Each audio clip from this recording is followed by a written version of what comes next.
Narito na mga balita mula sa GMA Integrated News.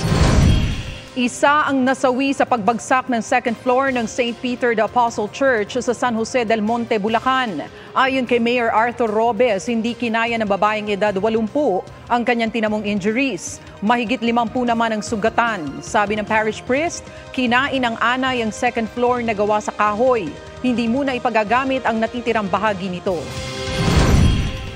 Narito naman ang iba pang balitang binabantayan ng GMA Integrated News. Panukalang gawing mas mura ang mga gamot para sa mga sakit sa puso, isinusulong sa Kamara.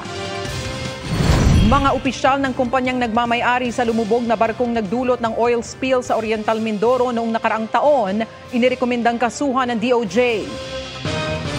At mamaya sa 24 oras, ang latest na sitwasyon ng Magat Dam. Para sa mas malaking misyon at mas malawak na paglilingkod sa bayan, ako po si Tony Aquino ng GMA Integrated News, ang News Authority ng Pilipino.